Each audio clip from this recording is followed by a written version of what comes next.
Gender-based harassment and assault is a long-standing issue for the U.S. military. According to the New York Times, nearly 1 in 4 servicewomen report being sexually assaulted in the military. The Women, Peace and Security Act of 2017, while mostly focused on international partners, also has requirements for the Defense Department. Kyleanne Hunter is an adjunct senior fellow at the Center for New American Security. Kyleanne, welcome to the program. Thank you so much for having me this morning. I just mentioned the Women, Peace and Security Act from 2017. Can you explain the purpose of that act and how it's related to the Defense Department? Absolutely. And first, thank you for covering this incredibly important topic. The Women, Peace and Security Act is really a landmark piece of legislation that codifies into law the first time that women have an essential role in our national security. When we look at this broadly in regards to the DoD, there are 3 pillars, as you briefly touched on earlier on.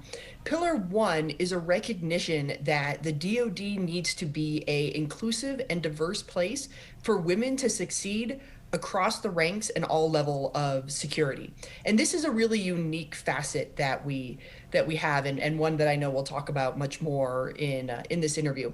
The other 2, as you mentioned, do relate to international relations, but have a key aspect when we talk about gender-based violence.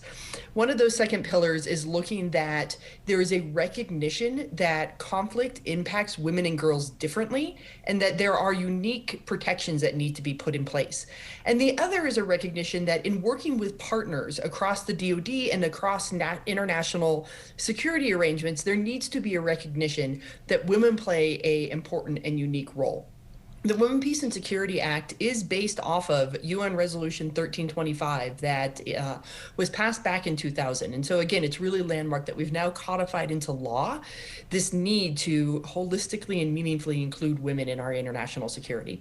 But how would implementing this act really address sexual assault in the military? How does it improve that? So there's 3 big things that we look at with regards to improving the issues around military sexual assault. And I also will encourage everyone to read the Independent Review Commission's report on military sexual assault, where we go into this in great detail as well. So when we think about this, the first thing that implementing this act does is elevate issues of gender-based violence to key operational issues.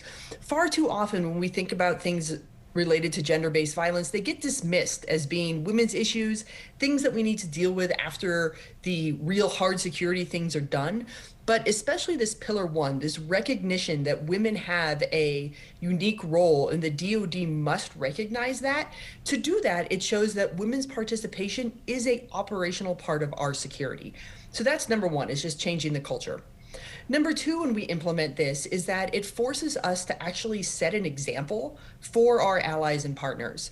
For a long time, the U.S. had thought of anything to do with women's involvement, the Women, Peace and Security, as an over there problem, as something we need to implement in Afghanistan, as something we need to think about with regards to security force assistance. This again elevates it and says, no, to meaningfully engage with partners, we have to set the example that women are able to not just serve, but to thrive in service.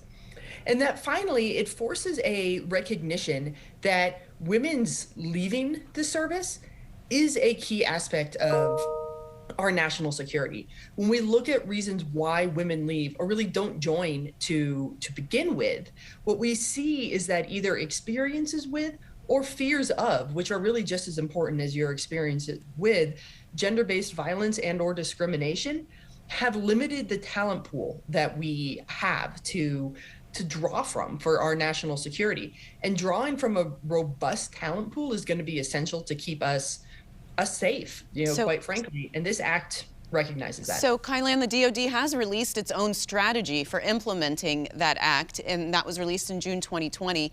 What progress has the department made since then?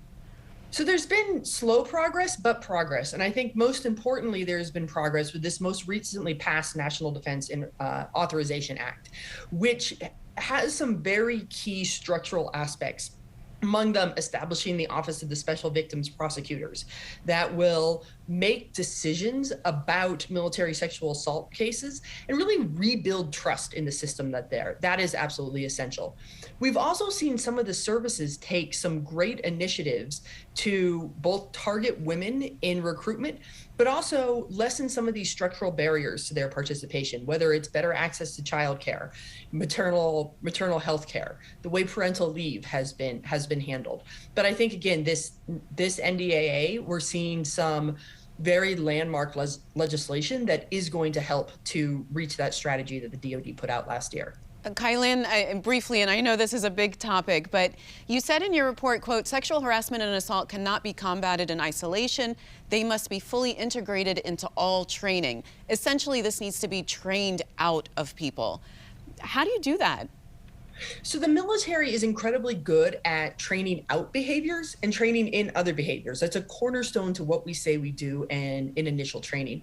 What we need to do is bring in issues of gender-based violence, harassment, and assault into our military core values. When I think about this as a Marine, the ideas of honor, courage, and commitment aren't just things that you experience in combat, but are aspects of how we fundamentally treat each other. And if we bring that into training at every level, from your initial recruit training or officer training up through your follow-on military education schools, we will start to see a cultural change, because then it becomes inculcated as part of what it is to be a member of the military. All right, well, Kyleanne, thank you so much for your work on this subject, and I appreciate you being on the program. Thank you for watching. If you enjoyed the video, give it a thumbs up and subscribe to our channel so you don't miss out on any future Government Matters interviews.